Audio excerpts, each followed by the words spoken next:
ಗದಗಿಗೆ ಬರ್ತೇನೆ ಅಂತ ಹೇಳಿದ್ರಿ. ನಿಮ್ ಜೊತೆ ನೋಡ್ಬೇಕು, ನಿಮ್ಮ ಜೊತೆ ಮಾಹಿತಿ ಸರಿ ಐತಿ. ಅವ್ರ ಮಾತುಗಳನ್ನ ಆಲಿಸ್ರಿ.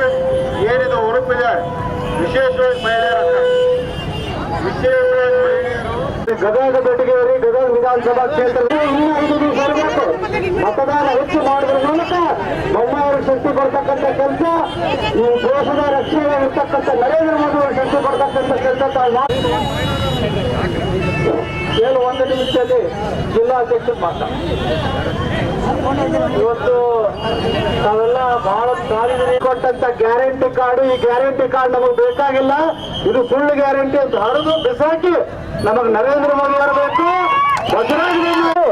ಭಾರತೀಯ ಜನತಾ ಪಕ್ಷದ ಪರವಾಗಿ ಇರ್ತೇವೆ ಅಂತಕ್ಕಂಥ ಮಾತನ್ನ ಕೊಟ್ಟಿದ್ದಾರೆ. ಅದೇ ರೀತಿ ಬೊಮ್ಮಾಯಿಯವರು ಕೂಡ ಗದಗಿನ ಗ್ಯಾರಂಟಿ, ನೀರಿನ ಗ್ಯಾರಂಟಿ, ನಾನು ಇರ್ತೇನೆ, ನನ್ನ ಗ್ಯಾರಂಟಿ ಅಂತಕ್ಕಂಥ ಮೇ 7ನೇ ತಾರೀಕಿಗೆ ತಾವೆಲ್ಲ ಹೆಚ್ಚಿನ ಮೊತ್ತವನ್ನು ಹಾಕುವ ಮುಖಾಂತರ ಸನ್ಮಾನ್ಯ ಚಲನಚಿತ್ರ ಕಾರ್ಯರತ ಶ್ರೀ ಮೇಡಮ್ ಅವರು ಎಷ್ಟು ಬೇಕಾದರೂ ಬಂದಿದ್ದಾರೆ.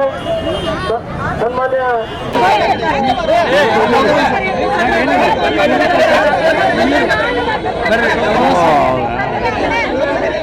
ಮಾತಾಡ್ತಾರೆ ಕೇಳ ಇಲ್ಲ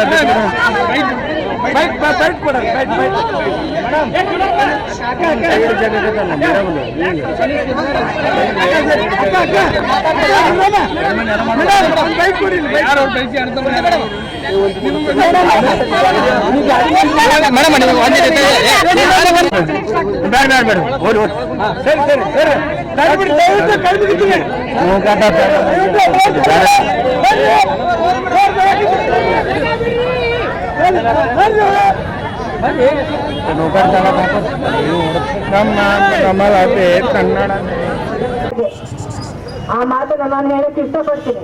ಅಂಬೇಡ್ಕರ್ ಅವರು ಒಂದು ಮಾತು ಹೇಳ್ತಾ ಇದ್ರು, ನೀವು ಹೋರಾಟ ಮಾಡದೆ ಹೋದ್ರು ಪರವಾಗಿಲ್ಲ, ಮಾರಾಟ ಆಗಬೇಡಿ ಅನ್ನುವಂತ ಒಂದು ಮಾತನ್ನ ಅಂಬೇಡ್ಕರ್ ಅವರು ಹೇಳ್ತಾ ಇದ್ರು. ನಾವು ನಮ್ಮಲ್ಲಿರುವಂತಹ ಮತ ಅಂಬೇಡ್ಕರ್ ಹೇಳಿದಾಗೆ ಅದು ನಮ್ಮ ಮನೆಯ ಮಗಳಿಗೆ ಸಮಾನ, ಆಕೆನ ದುಡ್ಡಿಗೆ ಮಾರ್ಕೋಬೇಡಿ ಅಂತ. ಅಂದ್ರೆ ಕೇವಲ ನಮ್ಮ ಕೈಲಿ ಚುನಾವಣೆಗೆ ಹತ್ರ ಬಂದಾಗ ಯಾರೋ ದುಡ್ಡು ಕೊಟ್ರು ಅಂತ ಓಟ್ ಹಾಕೋದು, ಅಥವಾ ಯಾರೋ ನಮ್ಮವರು ಅಂತ ಓಟ್ ಹಾಕೋದು, ಅಥವಾ ಇನ್ನೇನೋ ಗೊತ್ತಿಲ್ಲದೆ ಓಟ್ ಹಾಕೋದನ್ನ ಮಾಡಬೇಡಿ. ನಮ್ಮ ಅಭಿವೃದ್ಧಿ ಜೊತೆಗೆ, ನಮ್ಮ ಕುಟುಂಬದ ಅಭಿವೃದ್ಧಿ ಜೊತೆಗೆ ಇಡೀ ಈ ದೇಶವನ್ನ ಯಾರು ಸುಭದ್ರತೆಯಿಂದ ಕಾಪಾಡ್ತಾರೋ ಅಂತವ್ರಿಗೆ ಈ ಓಟ್ ಹಾಕಿ ಅಂತ. ನಾನು ಬೆಳಗ್ಗೆಯಿಂದ ಹಲವಾರು ಹಳ್ಳಿಗಳಲ್ಲಿ ಓಡಾಡ್ಕೊಂಡು ಬಂದಿದ್ದೀನಿ. ನೀವಿಲ್ಲಿ ತೋರಿಸ್ತಾ ಇದ್ದೀರಲ್ಲ ಪ್ರೀತಿ, ಈ ಹೆಣ್ಮಕ್ಳು ಇದೇ ಪ್ರೀತಿನ ಪ್ರತಿಯೊಂದು ಊರಲ್ಲಿ, ಪ್ರತಿಯೊಂದು ಕ್ಷೇತ್ರದಲ್ಲೂ ತೋರಿಸಿದ್ದಾರೆ. ಹಂಗಂತ ನೀವು ಬೇಜಾರು ಮಾಡ್ಕೋಬೇಡಿ, ನೀವು ಪ್ರೀತಿ ತೋರಿಸಿದ್ದೀರಿ, ಇಲ್ಲ ಅಂತಲ್ಲ. ನೀವೆಲ್ಲರೂ ತೋರಿಸ್ತಾ ಇರುವಂತ ಅಭಿಮಾನ ನೋಡಿದ್ರೆ ನನಗೆ ಅನುಮಾನನೇ ಇಲ್ಲ, ಬಸವರಾಜ ಬೊಮ್ಮಾಯಿ ಅವರು 2 ಲಕ್ಷಕ್ಕೂ ಹೆಚ್ಚಿಗೆ ಅಂತರದಿಂದ ಗೆದ್ದು ಬಂದೇ ಬರ್ತಾರೆ. ಆ ಮೂಲಕ ಇಲ್ಲಿ ಬೊಮ್ಮಾಯಿ ಅವರು, ಕೇಂದ್ರದಲ್ಲಿ ಮೋದಿ ಅವರು. ನೀವೇ ಹೇಳಿ ಅಮ್ಮ, ನರೇಂದ್ರ ಮೋದಿ ಅವರು ಹಲವಾರು ಯೋಜನೆಗಳನ್ನು ಕೊಟ್ಟಿದ್ದಾರೆ. ಆದ್ರೆ ನಾವೆಲ್ಲರೂ ತುಂಬಾ ಹೆಮ್ಮೆ ಪಡುವಂತ ಯೋಜನೆ ಯಾವ್ದು ಗೊತ್ತೇನು? ಕೊರೋನಾ ಟೈಮಲ್ಲಿ ಅವ್ರು ಕೊಟ್ಟಂತ ವ್ಯಾಕ್ಸಿನೇಷನ್. ಎಷ್ಟು ಜನ ತಗೊಂಡಿದ್ದೀರಿ?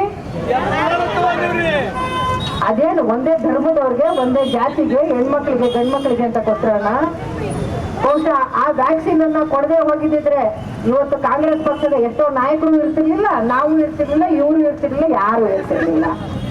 ಅದು ಕೇವಲ ನಮಗ್ ಮಾತ್ರವಲ್ಲ, ಭಾರತಕ್ಕೆ ಮಾತ್ರವಲ್ಲ, ಇಡೀ ಭಾರತಕ್ಕೆ ತುಂಬಾ ಗೌರವದಿಂದ ನೋಡೋ ಹಾಗೆ ಮಾಡಿದ್ದು ಆ ಕೋವಿಡ್ ಸಮಯದಲ್ಲಿ. ನಮಗೆ ಕೋವಿಡ್ ಅಂತ ಒಂದು ಕಾಯಿಲೆ ಬಂದಾಗ ನಮ್ಮ ಹತ್ರ ಒಂದು PPT ಕಿಟ್ ಕೂಡ ನಮ್ಮ ಹತ್ರ ಇರ್ತಾ ಇರಲಿಲ್ಲ. ಅದನ್ನು ಬೇರೆ ದೇಶದಿಂದ ನಾವು ತಗೊಳ್ಬೇಕಾಗಿತ್ತು. ಆದ್ರೆ ಕೆಲವು ತಿಂಗಳುಗಳಲ್ಲಿ, ಒಂದು ಅಲ್ಪ ಅವಧಿಯಲ್ಲಿ ಇಡೀ ವಿಶ್ವಕ್ಕೆ ನಾವು ಮೆಡಿಸಿನ್ ನ ಕೊಡುವಂತ ಅರ್ಹತೆಯನ್ನ ಸೃಷ್ಟಿ ಮಾಡಿಕೊಂಡಿದ್ದು ಭಾರತೀಯ ಜನತಾ ಪಾರ್ಟಿಯ ನರೇಂದ್ರ ಮೋದಿ ಅವರು.